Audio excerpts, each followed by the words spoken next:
Thank you, Chris, for joining. Nice to actually what have you. And you've been hearing the topic we'll be discussing, from the Lookman situation to um to a player changing from Nigeria to a different country to Crisanto Suchi, your guy, trying to be the best Argentine player in Spain. Just tell us, take a bit of the contribution for today. Yeah. Um, I think I'll start with Lookman because when I when I saw the stuff about when I saw that stuff that day because I was watching the game. I think I was watching the game Sorry, hold and on, hold on. You know that yeah. you said that I hope you can come to. I have to be honest with you. I don't know maybe Sekodi is listening. I plan to be in South African game against Nigeria at the FMB Stadium. I plan to actually be there. Maybe we're gonna meet there. So continue. Sorry, Chris. Yeah, so I was because when the game started, I had to check the lineup to see if Lookman was playing, Mm-hmm. and I saw he wasn't playing. And in the second half, when he entered, I tuned in and I was watching. And then he came in, he scored immediately, and you can see he was immediately entered. You can see that things changed for the attack changed for Atlanta. Mm-hmm. They were he was a threat. He was causing problems for them. And even the penalty, I think that penalty even happened from him.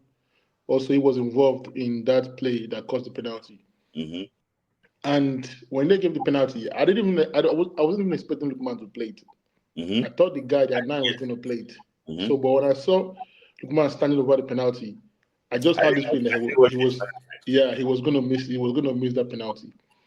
And when the game ended, I didn't even expect anything. I was just thinking back to that Fulham stuff that happened with him, and I was just on my phone, and then I just saw Fabrizio Romano just posted something, and I was wondering, like, I first of all had to check whether it's a parody account that posted it, Mm-hmm.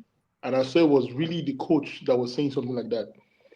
And when you read something like that with the whole, you know, things that be happening in Italy with black players, the first thing that comes to your mind is that this man is racist Mm-hmm. because their striker, that guy, missed the penalty in the last game that would have, helped push them forward in the table, but he didn't say anything. And he also missed the penalty against Arsenal in the Champions League Mm-hmm. that would have given them that win because Mm-hmm. Arsenal were not good that day. Yeah. And we didn't hear anything from him. Mm-hmm. And so, while looking at that, I had to, really look up to see his history, like his relationship with his players in the past. Mm-hmm. And looking at that, I found out that anytime there's a player in the team that is loved by the fans, Hmm. that is adored by the fans, he Hmm. always has a problem with that player. Hmm. He always finds a way to have a problem with that player. Hmm. And when I saw that, and I saw a post someone made, an Italian journalist made. He said Gasperini runs Atlanta like a dictator. Like he Hmm. wants to be the main person. Mm-hmm. Nobody should be above him in terms of admiration from the fans. Like he should be the main. And Hmm. seeing what Lukman did at that Europa League final, Mm-hmm. that is something that Atlanta fans will never forget. Hmm. So even if Lukman ends up having 5 bad games, they don't care. Mm-hmm. For them, they know like this is what you did for us. Mm-hmm. This is what you did for us. So and him knowing that, like with the kind of person that Gasparini is, he has seen it that because he did it to a player before. I think the player is Papo Gomez or Papu something like that. Gomez. Yeah, he did the same thing with the player. The player even came out and even said, how he was like he didn't understand what was going on out of nowhere. But Chris, let me just explain the Papu Gomez Yeah. issue to our listeners. This was what exactly actually what happened. Papu Gomez likes to play on the left. Where he wants to play, he likes to play on the left. So when it was like 10 minutes before the end of the first half, Gasperini asked him to go to the right. He told Gasperini that he's not going to play on the right. So he stood and he played on the left. So during after, Gasperini actually took him off. And that even it led to Gasperini laying hands on Papu Gomez. So at the end of the day, Papu Gomez now went to Gasperini that he's sorry, that you are the manager, you are the boss, that he was meant to have played on that left and everything. He apologized to Gasperini. Gasperini just said, But that relationship wasn't like that. So he now went to tell Passari, the owner or the president, that okay, you know what? What's gonna happen is that I also need apology too. For you to, I'm a father, you want to lay hands upon me and you want to beat me, Gasperini did not apologize. And that was the end of the whole thing. I was hearing that he also had issues with Frank Kessie too, before actually was left. So I want just to continue on that line, just to back what you are saying up about his issue with Papu Gomez. Yeah. So and he, like you explained, Papu Gomez said everything in the interview, explained what happened, and you can now see with how what Lookman has done for that club, what he means to Atlanta, because I saw an interview he did with this guy Onoha, and you could see when Lookman was walking down the street, you could see how they adored him, like they love him so much. They love him so much because that's a match that Atlanta fans will never forget. They love him so much for that. So you can tell that like it felt like it was something that the coach was waiting for. He was waiting for the opportunity to pounce on Lookman. Where it will be in a situation where the fans have to choose whether Lookman or me. So, and when that opportunity came, he made sure that he poured it out. Because like if it was something where a coach wanted to say, well, even the coach wanted to go out of line, he would have stopped at the fact he said, Lookman is not really good at penalties. Yeah. I don't know why he took it, but it's okay, no problem. It happens, it's something that happens. We'll move on to the next game. But he didn't say it like that. The way he said it, you know that he's been waiting for the opportunity. He's been waiting for that chance to say something like that. And he kept on going, even after the first statement he made, saying he's the worst penalty taker he has ever seen. He kept going, kept saying things that even you as a player, you would think like, did I offend you in any way? Like, did I do anything to you? And when you read Lookman's statement, there's a part where he said also some things that have been happening that that he hasn't come out to say anything about. Yeah. So is that kind of situation where where if Lookman were to come out and say something that happened, yes, and come out and say something, it would have been like, like Lookman is not professional. But some players have to take in some things just for peace to reign. So I felt like, even Lookman coming out to even drop that statement to tell you that it's just something that he just couldn't just look away from, because what he said was really, really strong for a player for a player like Lookman. Like this is like the best player in Atlanta. There's no player better than him at Atlanta. Yes, no. At Atlanta. It's like if you're naming top 5 players in Serie A, there's no way you not include Lookman in there. So it was really, really disrespectful. And I just hope that it doesn't. And I appreciate the fact that the fans supported Lookman. They showed Lookman love, because it's a situation where the coach is trying to do something that will put Lookman in a bad light to the fans. And then he'll end up living in a bad state. Yeah. And that's not what Lookman doesn't deserve that at all. And he doesn't deserve that. Yeah, Chris, thank you for that. Guys, please like the video. 71 people watching, 44 people like. Don't let me send something to you guys. Like the video, guys. So just to appreciate what you are saying, Ian said that I really enjoyed your analysis. Even me saying here, Chris, I have to be honest with you. Chris, well done. You really studied this woman situation. I love your analysis. Me too. In fact, I have to cut this part of the video and post it because this is a very good. Thank you, bro. Yeah, I really actually would enjoy that part, very well. And the Atlanta owners, they were not happy with Gasperini. They said that they see Lookman as an ambassador of that club because of it's a reigning Europa League champion and everything. So it threatened them to resign. Do you think that that might be like? Do you think that it threatened them to resign? And I think it's like trying to bring fear into the Atlanta owners, like because they don't spend big. Mm-hmm. They don't spend big. They spend on players that are not really doing well. They bring them in, they resell them. Look at Cope Miners. Look at Didier Katare, the guy that they signed from Milan. Look at Lookman, from Fulham. Look at Odino Kosonu from Bayern Leverkusen. Not really this. Look at how they have been getting those players and selling them for like big prices. Look at Frank Kessie, from I think was it to AC Milan?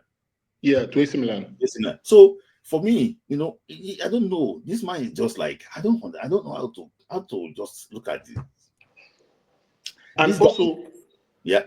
And also, when you also look at it, the owners are supposed in right to be angry because it's also going to affect, how the price tag on how they're going to sell Lookman, because now everybody knows that Lookman wants to leave, and when a club is coming to negotiate, they already know that that the player doesn't want to stay. You understand? It's the same mistake that Napoli made with Osimhen. Yeah. Because clubs knew that you need this player to leave. So they are not going to listen to whatever offer you're going to give. They'll tell you what they want to pay. And it's left to you that want to sell the player.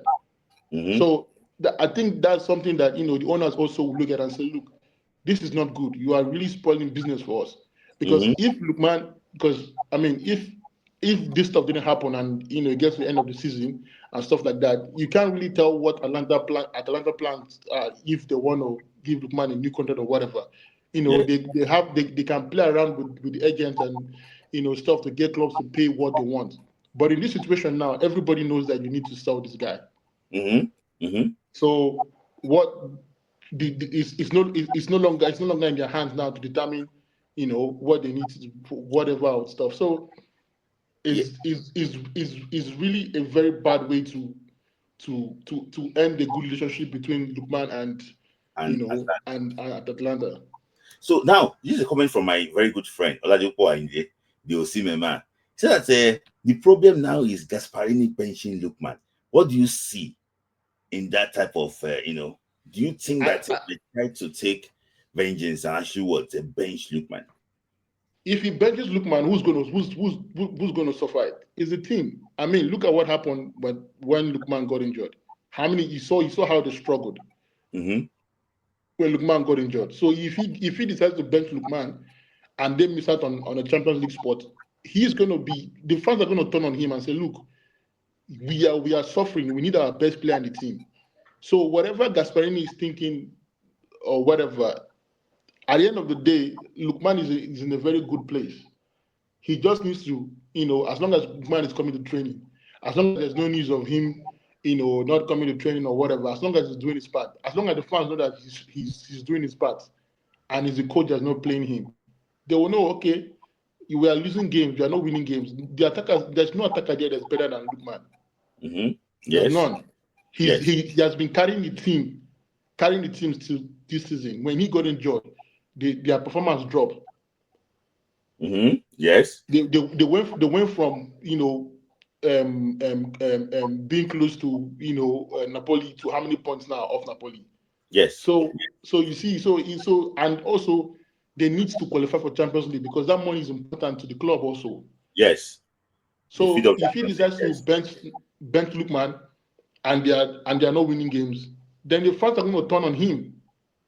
Yes. They're going to turn on him. And let me just trying to play the devil's advocate now. Is there any argument you can make for Gasperini? I think my only argument for Gasperini is that, like you said, like is he 72 years old? I forgot how old he is.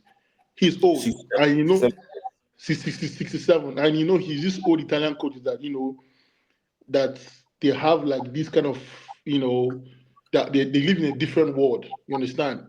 They feel like they can do whatever this and did. I think that's just the issue. That's the only thing I can say about him. To just give him that benefit. Say, okay, is the nature of of his how do I say, like what he has been around and stuff like that. Because when you look at what's his name, when you look at Allegri, they almost have the same behavior. When you look at what's his name, the Italian coach now, the former Napoli coach, they also have the same. They also have that. They just do something about them that they just feel like when they don't want something, they just be so expressive and just say whatever they want to say without even caring about how the player feels about it and stuff like that. So that's the only thing I can say about that. So these comments came, to my.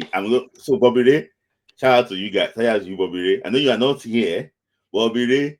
I know that when I finish, that is when you listen to all these things, Bobby Ray. So this is your comment. I did tell you I'm going to take it out, but I'm taking the comment out because this is what Bobby Ray said.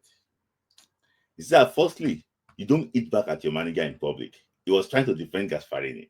He said, you don't eat back at your manager in public. Though it can be Gasperini, spoke actually in the public, but it's the manager and it's there, and it has to be layers behind it. For penalties, I've always insisted on a designated penalty taker, always. Don't forget, this is the same Lookman Dan chose at beginning of the season when PSG were in talks with him, but he was still welcome. I don't think that will have healed. So before I bring Aidotu on, I know that you have really studied this conversation. And my Bobby Ray, my very good friend, we want to hear your thoughts. That's why I'm bringing this thing in. So, Bobby Ray, Chris will say something about these comments. Chris, before I come to Aidotu quickly. Yeah, Chris, say something I think what Bobby, I understand what you're trying to say, that don't hit back at your manager and stuff like that. But then again, like we all said, like we all read the comments. We all saw what he said. If he said Lookman is not really good at taking penalties, I don't know why he took it, but it happens. It's part of the game.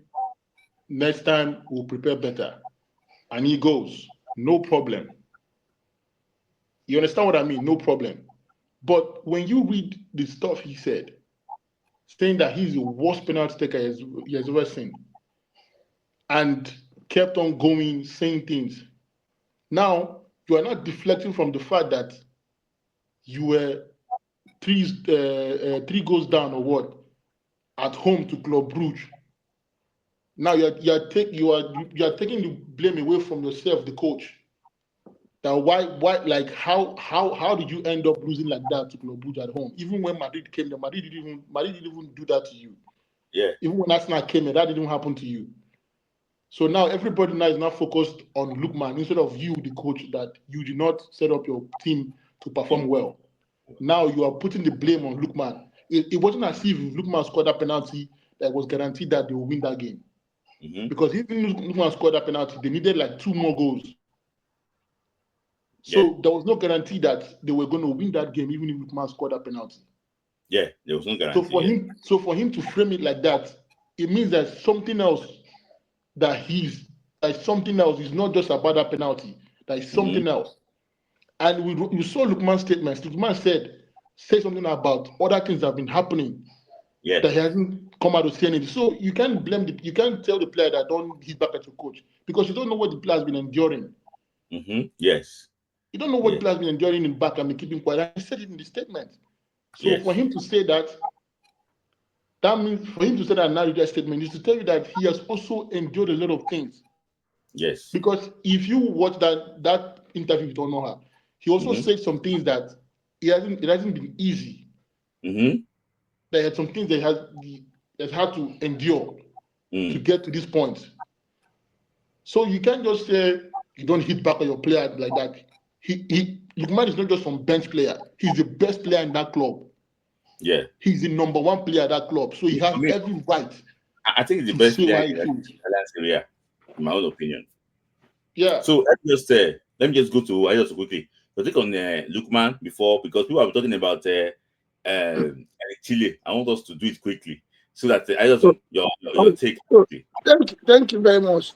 I think I would say maybe Chris took everything out of my mouth. Sometimes I've been monitoring the issues, and for now, let me say I'm a bit relaxed because Antonio Picasso and his son Luca said they'll be going to the training tomorrow or today to go and address the issue, because Bergamo is divided now. The larger